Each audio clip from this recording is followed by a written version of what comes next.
Benzin narxi byudjetga og'irlik qilayotgan bir paytda yonilgi sarfini qanday kamaytirish mumkin? Ko'pchilik odamlar yonilgidan tejash uchun albatta mashinani yangisiga almashtirish va zamonaviy avtomobilda yurish kerak deb o'ylashadi. To'g'ri, zamonaviy modellarning yonilgi sarfi tobora kamayib boryapti. Bu isbotlangan haqiqat. Lekin hatto eskiroq mashinada ham yonilgi sarfini kamaytirishning oddiy usullari bor. Kichik odatlar ham haqiqiy tejashga olib kelishi mumkin. Keling, avvalo mashinaning o'zidan boshlaymiz. U allaqachon oqilona yonilgi sarfini ta'minlashga tayyormi? Bu har doim ham shunday emas. Shuning uchun uning texnik xizmatiga e'tibor qaratamiz. Yonilgi sarfini cheklashning asosi bu to'g'ri parvarishlangan mashinaga ega bo'lish. Bu aniqdek tuyulishi mumkin, lekin havo filtri ifloslangan, yoqilg'i aralashmasi buzilgan yoki shamlar eskirgan mashina muqarrar ravishda ko'proq yonilgi sarflaydi. Shuning uchun yaxshi texnik xizmat birinchi raqamli ustuvorlik bo'lib qoladi. Texnik xizmatga pul sarflash har doim ham oson emasligini bilamiz, lekin agar siz haqiqiy tejashni xohlasangiz, bu yo'ldan o'tish shart va vaqt o'tishi bilan bu hatto foydali bo'ladi. Yonilgi sarfini kamaytirishga yordam beradigan oddiy harakatlar ham mavjud. Birinchisi, odatda avtomobil eshigi ichida ko'rsatilgan shinalar bosimiga taalluqlidir. Bu bosimga rioya qilish yonilgini tejash uchun birinchi qilinadigan ishdir. Kam bosimli shinalar ancha ko'p yonilgi sarflashga olib keladi. Bir marta rioya qilishning o'zi yetarli emas. Bu bosimni muntazam tekshirib turish ham kerak. Yangi boshlovchilar uchun kichik maslahat: bosimni har doim sovuq holatda tekshiring, hech qachon yurib kelgandan keyin emas. Chunki issiqlik bosimni tekshiradigan asbob ko'rsatkichini butunlay noto'g'ri qiladi va siz bilmagan holda shinalaringiz kam bosimli bo'lib qolishi mumkin. Shuning uchun, ayniqsa uzoq masofali avtoban yo'lidan keyin shinalarni tekshirishdan saqlaning. Bu umuman to'g'ri vaqt emas. Agar bu holatda biroz havo qoshish hech narsa qilmaslikdan yaxshiroq bo'lsa-da, ideal variant baribir sovuq holatda qilishdir. Yana bir muhim jihat: kam bosimli shina yorilishi mumkin, lekin to'g'ri bosimda bo'lgan shinalarda hech qanday xavf yo'q. Ular faqatgina avtomobilga foyda keltiradi. Yana bir bepul maslahat: imkon qadar eng yengil yuk bilan yurishga harakat qiling. Bu oddiy tuyulishi mumkin, lekin har kuni keraksiz buyumlarni tashish og'irlikni oshiradi va bu qo'shimcha og'irlik avtomobilning ishlashini yomonlashtiradi hamda yoqilg'i sarfini ko'paytiradi. Buni yodda tuting. Bu tashqi aksessuarlar, masalan, tom qutilari, tirkamalar yoki orqa tomondagi velosiped tashuvchilar uchun ham amal qiladi, chunki ular ham qo'shimcha havo qarshiligini yuzaga keltirib, yoqilg'i sarfini oshiradi. Tom qutingiz kerak bo'lmay qolganda uni olib tashlang. Bu biroz noqulay, lekin foydali. Shuningdek, dvigatelni qayta dasturlash xizmatlari ham mavjud bo'lib, ular hisoblagichni o'zgartirib, ko'rsatilgan yoqilg'i sarfini kamaytirishga qaratilgan. Va aslida bu vaqtinchalik ishlashi mumkin. Hisoblagichni aniq sharoitlarda ishlashi uchun sozlash mumkin va shu holatda yoqilg'i sarfi kamayadi. Lekin tushunish kerakki, ishlab chiqaruvchilar sizni aldashni maqsad qilmaydi. Ularning mashinalarini ko'proq yoqilg'i sarflashi uchun hech qanday manfaatlari yo'q.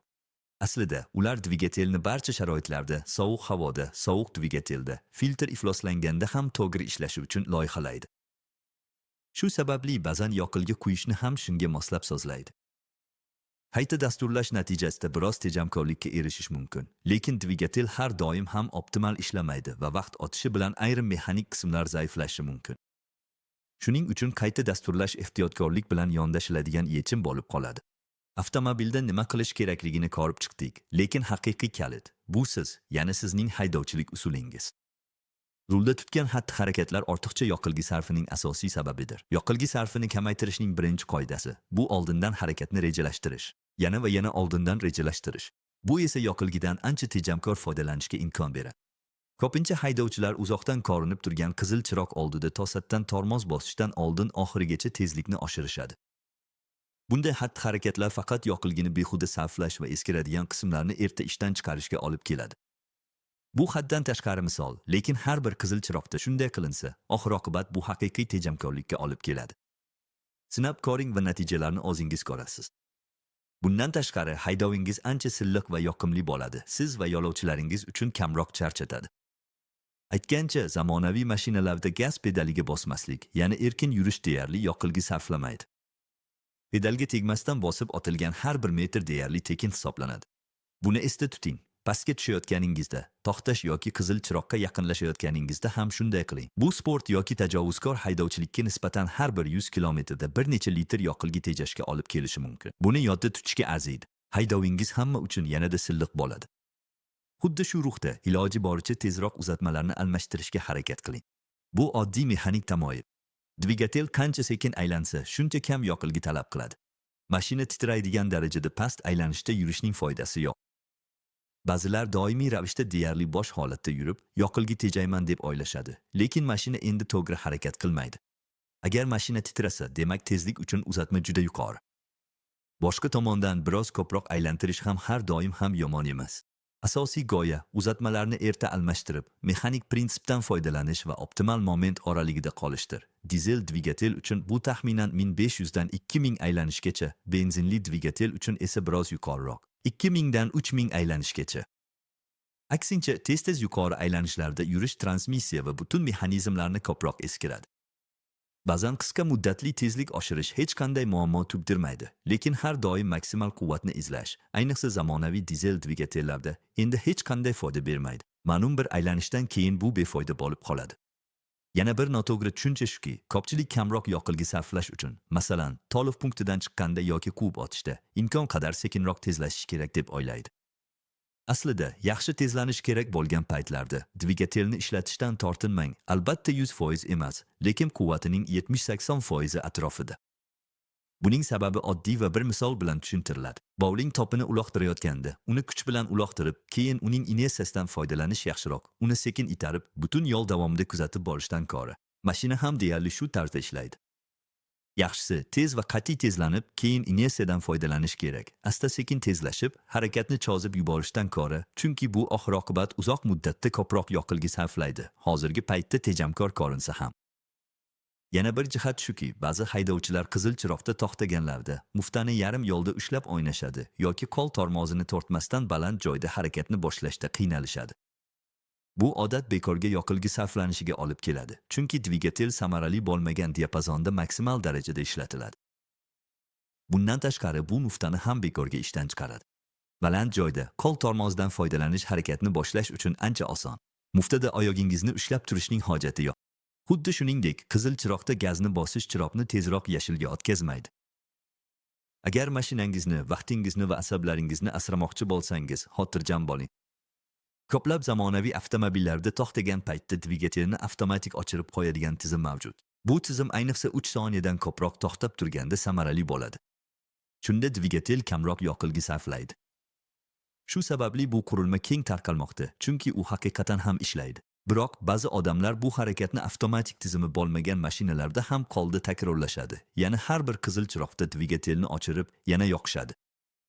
Bunday qilmaslik kerak, chunki oddiy avtomobilning starteri bu qadar tez-tez ishlatilish uchun mo'ljallanmagan. Avtomatik ochirish tizimi bor mashinalarda esa maxsus moslashtirilgan qismlar, starter, generator va kuchliroq akkumulyator bo'ladi. Oddiy mashinalarda esa bunday emas. Shuning uchun bu harakatni qo'lda takrorlamang. Ko'pincha energiya iste'mol qiladigan jihozlar, masalan, konditsioner haqida ham gapiriladi. Darhaqiqat, u kompressor yordamida ishlaydi va bu kompressor dvigateldan biroz quvvat oladi. Shuning uchun energiya sarflaydi. Lekin zamonaviy avtomobillarda bu farq juda kichik bo'ladi. Agar tashqarida juda issiq bo'lsa, konditsionerdan foydalanish eng yomoni bir necha daqiqa qo'shimcha yoqilg'i sarfi degani. Bu aslida vaziyatni o'zgartirib yuboradigan narsa emas. Shunga qaramay, agar konditsionerdan foydalansangiz, oynalarni yopiq tuting. Maqsad salon ichidagi salqin havoni saqlab qolish. Yana bir tez-tez so'raladigan savol, isitish yoqilg'i sarflaydimi? Javob: yo'q. U to'g'ridan-to'g'ri dvigatel ishlab chiqargan issiqlikdan foydalanadi. Shu sababli ham mashina isib ketishi uchun vaqt kerak bo'ladi. Dvigatel o'z haroratiga yetguncha vaqt o'tadi.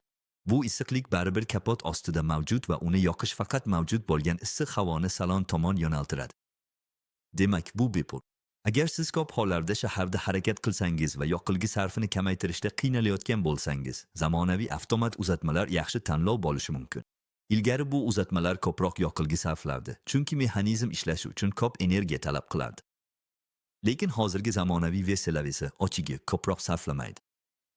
Hatto biroz kamroq deyish ham mumkin, chunki ular har doim eng mos uzatmani iloji boricha tezroq o'zgartirishga harakat qiladi. Bu esa qo'lda boshqarishda qiyin bo'ladi. Shuning uchun, agar shaharda uzatma almashtirishda qiynalayotgan bo'lsangiz, zamonaviy avtomat uzatmalarni sinab ko'ring. Bu haqiqatan ham farq qilishi mumkin.